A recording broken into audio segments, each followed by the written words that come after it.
اسلام تو کہتا ہے والذین جاہدوا فینا، تو اللہ کے راستے میں بھی جد و جہد کر، تو آگے بڑھنے کا شوق پیدا کر، تو یہ توانائی پیدا کر۔ میرے نبی کریم علیہ الصلوۃ والسلام نے اپنی امت کو مایوسی سے منع کیا، فرمایا رب سے دعا مانگو تو اس طرح نہ مانگا کرو، یہ مشکات میں حدیث ہے، فرمایا یوں نہ دعا مانگا کرو کہ یا اللہ دے چاہے نہ دے، فرمایا رب سے مانگو تو پورے شوق سے مانگو، عرض کرو یا اللہ دے تو ہی ہمیں عطا فرمائے گا، مالک عطا فرما، فرمایا ذوق سے مانگو، جذبے سے مانگو۔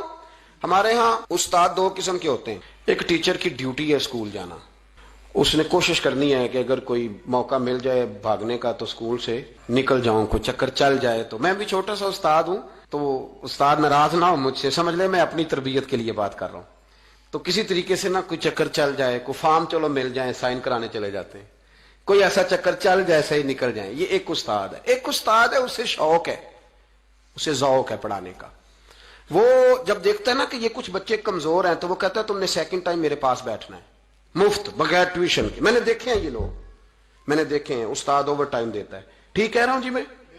دیتے ہیں جناب، دیتے ہیں۔ کچھ بچوں کو استاد کہتے ہیں تو گھر آ جانا، یعنی ایک استاد ہوتا ہے، ایک پرجوش استاد ہوتا ہے، ان دو لوگوں میں فرق ہے۔ اقبال کہا کرتے تھے اگر کوئی شعیب آئے میسر تو شبانی سے کلیمی دو قدم، کہتے تھے دعا کرو کہ حضرت موسیٰ کلیم کو کوئی حضرت شعیب علیہ السلام جیسا مل جائے، کوئی مل جائے نا ایسا تو وہ پھر تازگی پیدا کر دیتا ہے۔ تو کچھ پرجوش، امام مالک رحمۃ اللہ علیہ کے ایک شاگرد کہتے ہیں کہ میرے استاد جو تھے وہ بڑے پرجوش تھے علم پڑھانے میں، شوق ہوتا ہے پڑھانے کا۔ یہ کچھ لوگ جمعہ پڑھاتے ہیں تو کچھ کہتے ہیں کہ ان جمعہ آ گیا تو کی کرنا ہے، ہمارے شاگردوں میں بھی ایسی ہیں، رات کو پوچھتے ہیں۔ ایک سے میں نے آج سویرے پوچھا، میں نے کہا بیٹے آج تو جمعہ پڑھانا ہے کی تقریر کرنے کے اندر؟ استاد جی ڈیسائیڈ نہیں کیتا۔ تو میں کہ بھی تو بڑا مولوی تھا نہیں ڈیسائیڈ کیتا، میں تے 8 دن پہلے ہی ڈیسائیڈ کر لینا، کیونکہ مجھے تو تیاری کرنی پڑتی ہے، بڑا علم ہوتا ہے نا لوگوں کے پاس، تو ڈیسائیڈ نہیں کرنا، بیٹھیں گے تو فر بات جاری ہو جائے گی۔ کہنے لگا نہیں وہ میں نے کہا خدا کے بندے کہتے ہو لوگ آخر میں آتے ہیں، تم بتاؤ تم تو تیاری آخر میں شروع کرتے ہو، کچھ خدا کا خوف کریں بھائی۔ ایک استاد ہوتا ہے ایک پرجوش۔ امام مالک کے شاگرد فرمانے لگے کہ ہمارے استاد پڑھانے میں بڑے باذوق تھے، ان کا جذبہ رہتا تھا پڑھانے کا، اور کتاب سے وابستہ رہتے، پڑھنا پڑھانا مسائل دریافت کرنا، یہ شعبہ ہے نا جی ہمارا۔ جس طرح آپ جس شعبے سے وابستہ ہیں تو اگر آپ اس کو چھوڑ دیں گے نا، فزکس کا استاد بھی کہتا ہے کہ اگر رات کو میں خود پڑھوں گا نہیں تو سویرے پڑھا نہیں سکوں گا۔ تو اگر آپ وابستہ نہ رہتے اپنے شعبے کے ساتھ، نئی نئی چیزیں پیدا ہوتی ہیں، جدت آتی ہے، تو آپ میں جوش ہی نہیں ہے اس شعبے کا، تو پھر بات کیسے آگے بڑھے گی؟ تو کہتے ہیں امام مالک بڑے جب بیمار ہو گئے شدید، تو شاگرد کہتے ہیں میں تیمارداری کرنے گیا، تو میں نے جب دیکھا تو مجھے چہرہ دیکھ کے سمجھ آئی کہ امام مالک کا اب آخری وقت ہے، بڑے کمزور ہو گئے، اور معدے میں اور پیٹ میں اتنی تکلیف تھی کہ انہیں دودھ پلایا جا رہا تھا چمچ کے ساتھ، پیالے کے ساتھ، صرف دودھ پی سکتے تھے، کمزور ہو گئے۔ فرماتے ہیں میں جا کے بیٹھا، زندگی میں کبھی ایسا نہیں ہوا تھا کہ میں جاؤں اور امام صاحب کسی دینی مسئلے پر مجھ پر گفتگو نہ کریں، لیکن آج میرے دل میں خیال تھا کہ اب تو اس وقت تو ہوش ہی نہیں رہتی کوئی آدمی، لیکن کہتے ہیں میں جا کے بیٹھا ہی تھا کہ امام صاحب نے آنکھیں کھولی، فرمایا ماشاءاللہ آپ آئے ہیں، چلو یار میں ابھی کوئی بندہ ہی تلاش کر رہا تھا، ایک مسئلے پہ بات کرنی تھی۔ کہتے ہیں لفظ نہیں پورے ادا ہوتے، ان کے جملے ٹوٹتے ہیں، بیچارے کمزور ہو گئے، بڑھاپا ہے، ایک مسئلے پر بات کرنی تھی۔ تو فرماتے ہیں کہ میرا دل نہ اتنا نرم ہوا کہ میرے آنسو بہ گئے۔ میں نے کہا اس حال میں بھی استاد جی آپ کو دین کی فکر ہے؟ کہنے لگے یار ایک آدمی نے مسئلہ پوچھا ہے تو اس کو حل کر کے دینا ہے، یہ رسول اللہ کا دین ہے، علماء کی ذمہ داری ہے آسان کر کے لوگوں تک پہنچائیں، ہر آدمی اس تک تو میں نے وہ دینا ہے، یہ میری وفا ہے اپنے مذہب کے ساتھ، آخری دم تک دینا۔ میں اپنی حیاتی تو قربان تھی وہاں، میری محمد بکیندے گزر گئی، یہ کرنا ہے کام، لوگوں کو آسان کر کے دین پہنچانا۔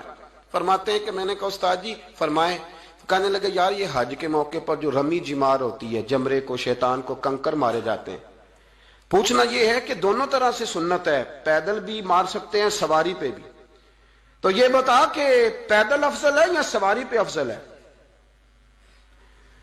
تو کہتے ہیں میں نے کہا استاد جی میرا خیال ہے پیدل افضل ہے، لوگوں کو تکلیف کم ہوگی۔ تو کہنے لگے نہیں تو نے غلط کہا ہے، کھانا نہیں کھایا جا رہا، لیکن اب استاد ہیں تو جوش کتنا ہے، فرمانے لگے تو نے غلط کہا۔ کہتے ہیں میں نے کہا پھر استاد جی سواری پہ افضل ہے اگر پیدل افضل نہیں؟ کہنے لگے نہیں تو نے پھر بھی غلط ہی کہا ہے۔ کہتے ہیں میں نے کہا حضور دونوں طرح غلط ہے تو صحیح کیسے ہے؟ فرمانے لگے بیٹے اگر اس بڑھاپے میں بھی میں مسئلہ بتانے میں تیزی نہیں کرتا، تحقیق کرتا ہوں، تو تو نے جوانی میں ہی تیزی کرنی شروع کر دی ہے، سوچے ہی نہیں بات کو، فٹافٹ بیان کر دی کہ اگر یہ نہیں تو یہ حکمت والا ہے، اس کو سمجھنا پڑتا ہے، حکمت کے ساتھ پھیلتا ہے۔ کہتے میں نے کہا استاد جی حکم کریں، پھر آپ بتائیں کیسے افضل ہے۔ فرمانے لگے مستحب ہے، اچھا عمل ہے کہ ایک شیطان کو کنکر مار کے تو دعا مانگی جائے، اور اتنی دیر مانگی جائے جتنی دیر میں انسان 20 آیات قرآن پاک کی پڑھ لیتا ہے، اور یہ مستحب عمل ہے، یعنی کرے تو ثواب ہے، نہ کرے تو گناہ نہیں۔ مستحب ہے کہ دوسرے کو کنکر مار کے پھر دعا مانگی جائے، تیسرے کو کنکر مار کے کھڑے نہیں ہونا، دعا مانگتے مانگتے چلے جائیں۔ تو فرمانے لگے مسئلہ سن، جس نے چونکہ مستحب ہے مانگے چاہے نہ مانگے، تو جس نے تو کنکر مار کے دعا مانگنی ہے نا، اس کے لیے افضل یہ ہے کہ وہ پیدل کنکر مارے، اور جس کا ارادہ دعا مانگنے کا نہیں نا، اس کے لیے افضل یہ ہے کہ وہ سواری پہ بیٹھ کے کنکر مارے۔ تو دونوں جہتیں بدل جائیں گی۔ فرماتے ہیں اس بڑھاپے اور کمزوری میں میں نے امام مالک کی وہ فقاہت دیکھی، اور فرماتے ہیں جب فارغ ہو کے نا امام مالک سے میں باہر نکلا، سلام لے کے میں دروازے پہ پہنچا تھا، ابھی کمرے کے دروازے پہ امام صاحب نے بلند آواز سے کلمہ پڑھا اور ان کی روح پرواز کر گئی۔ بلند آواز سے کلمہ پڑھا، روح پرواز کر گئی۔ اتنا دین کا جذبہ، شوق، اتنا طبیعت کے اندر درد دین کے لیے کہ آخری وقت تک مسائل دین میں غوطہ زنی، کس طرح کر کے امت کو آسان دین پہنچایا جائے۔